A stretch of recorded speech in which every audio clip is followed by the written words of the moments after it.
শেষ হয়েছে আজকের মানি নাইট ড্রটি। আর আজকে মানি নাইট ড্রয়ে যা যা দেখা গিয়েছে সেই সমস্ত বিষয়গুলো কালকে ভিডিওতে আপনাদের জানিয়ে দিয়েছি। কারণ আজকে যে মানি নাইট ড্রটি ডাব্লিউডাব্লিউ দেখিয়েছে সেই মানি নাইট ড্রয়ের শোটি ডাব্লিউডাব্লিউ গত সপ্তাহে টেপ করে নিয়েছে। আর আজকে মানি নাইট ড্রয়ে ব্যাক স্টেজে ব্লাটেনের সাথে স্যাটোলাসের যে সেগমেন্টটি দেখা গিয়েছে সেই সেগমেন্টটি নিয়ে আলোচনা করব। গত সপ্তাহে যেমনটা দেখা গিয়েছিল যে স্যামি জিন তিনি গিয়েছিল স্যাটোলাসের কাছে সাহায্য চাওয়ার জন্য। আর আজকে মানি নাইট ড্রয়ে দেখা যায় যে স্যামি জিন, জিমি উসো, জে উসো তার এই তিনজন মিলে স্যাটোলাসের কাছে যায় সাহায্য চাওয়ার জন্য। সেদিকে স্যামি জিন তিনি স্যাটোলাসকে বলেছে রোমান রেন্সের ব্লাডলাইনের সাথে যুক্ত হয়ে তাদের হেল্প করার জন্য এবং এবার সাইবার সিস অর্গামে সোলোসুকা ব্লাডলাইন মেম্বারগুলোকে হারানোর জন্য তিনি স্যাটোলাসকে রিকোয়েস্ট করে তাদের ব্লাডলাইনের সাথে যুক্ত হওয়ার জন্য। কিন্তু সেদিকে স্যাটোলাস তিনি মোটেও রাজি হয় না তাদের ব্লাডলাইনের সাথে যুক্ত হওয়ার জন্য।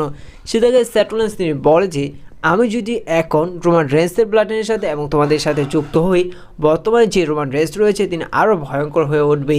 আর রোমান রেন্স তিনি এতদিনে যা যা করে আসছে আমি সেটা মোটেও পছন্দ করিনি। আর এরই কারণে আমি মোটেও রোমান রেন্সকে পছন্দ করি না, রোমান রেন্স আমাকেও পছন্দ করে না, যার কারণে আমি তোমাদের ব্লাডলাইনের সাথে যুক্ত হব না।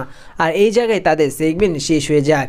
আর এবার মেইন ইভেন্টে যেহেতু ব্রনসাইড এবং স্যাটোলাসের ম্যাচটি দেখা গিয়েছে, আর এই ম্যাচটির মধ্যে দেখা গিয়েছে যে সোলোসুকার ব্লাডলাইন মেম্বারগুলো ইন্টারফিয়ার করার কারণে স্যাটোলাস তিনি হেরে গিয়েছিল এবং স্যাটোলাসকে এক পর্যায়ে সোলোসুকার ব্লাডলাইন মেম্বারগুলো আক্রমণ করতে যাচ্ছিল এবং স্যাটোলাসকে সেভ করেছিল জে উসো, জিমি উসো তারা।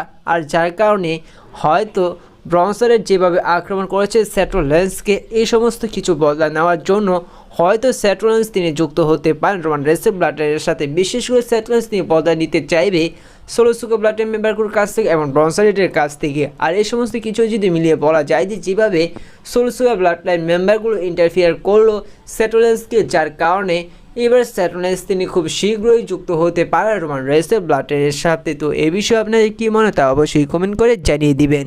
এবার আলোচনা করা যাক রোমান রেন্স, ব্রক লেসনার এবং পল হেইম্যানকে নিয়ে। বর্তমানে পুরো সোশ্যাল মিডিয়াতে একটি বিষয় ভাইরাল হচ্ছে এবং একটি নিউজ দেখা যাচ্ছে যে সেটি হচ্ছে যে এইবার পল হেইম্যান তিনি সাইবার সিরিজে আসবে ব্রক লেসনারকে নিয়ে এবং ব্রক লেসনার এসে রোমান রেন্সকে হেল্প করবে এবং রোমান রেন্সের সাথে যুক্ত হবে। দেখুন এই নিউজটা একেবারে পুরোপুরি ফেক।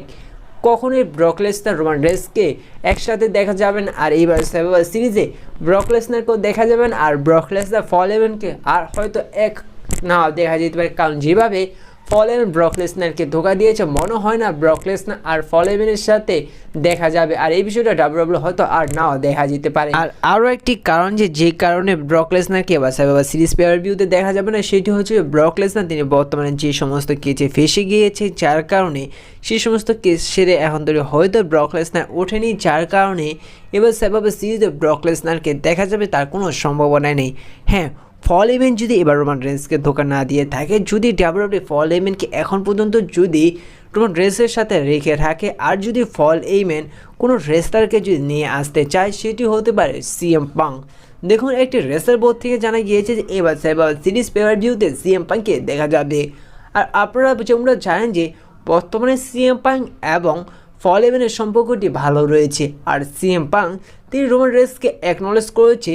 আপনারা একটি স্ম্যাকডাউনে যেমনটা দেখেছিলেন যে যখন সিএম পাঙ্ক সোলোসুকা ফেস টু ফেস হয়েছিল সেই সময় সিএম পাঙ্ক তিনি সোলোসুকাকে অ্যাকনলেজ করেনি, সেই সময় সোলোসুকা তাকে অ্যাকনলেজ করতে বলেছিল, বরং সেই জায়গায় সিএম পাঙ্ক তিনি রোমান রেন্সকে অ্যাকনলেজ করে।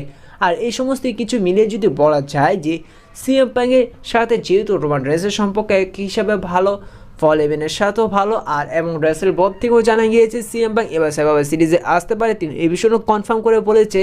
এই সমস্ত কিছু বলা যায় যে এবার সিএম পাঙ্ক হয়তো রোমান রেন্সের সাথে যুক্ত হতে পারে রোমান রেন্সকে হেল্প করার জন্য, যদি পঞ্চম মেম্বার রোমান রেন্স যদি না পেয়ে থাকে আর পল হেইম্যান যদি কোনো রেসলারকে নিয়ে আসে সেটি হতে পারে সিএম পাঙ্ক। তো এই বিষয়টা আপনারা অবশ্যই কমেন্ট করে জানিয়ে দিবেন স্যাটোলাস কি আসলেই রোমান রেন্সের ব্লাডলাইনের সাথে যুক্ত হবে। আর পল হেইম্যান যদি রোমান রেন্সকে ধোকা না দিয়ে থাকে তাহলে এবার পল হেইম্যান যদি সাইবার সিরিজ পেয়ার ভিউতে কোনো রেসলারকে নিয়ে আসে সেটি কি সিএম পাঙ্ক হবে নাকি ব্রক লেসনার হবে, অবশ্যই কমেন্ট করে জানিয়ে দিবেন। আর এই ভিডিওটা এ পর্যন্তই ছিল। দেখা হচ্ছে পরবর্তী ভিডিওতে নতুন কোনো আপডেট নিয়ে। আর খুব শীঘ্রই এবার সাইবার সিরিজের ডেট অ্যান্ড টাইম নিয়ে একটি ভিডিও আসতে চলেছে। সেই ভিডিওটির জন্য প্লিজ চ্যানেলটি সাবস্ক্রাইব করে দিবেন। আর ভিডিওটি ভালো লাগলে অবশ্যই একটি লাইক করে দিবেন। দেখা হচ্ছে পরবর্তী ভিডিওতে নতুন কোনো আপডেট নিয়ে। তো দেখা হচ্ছে সেই ভিডিওটিতে।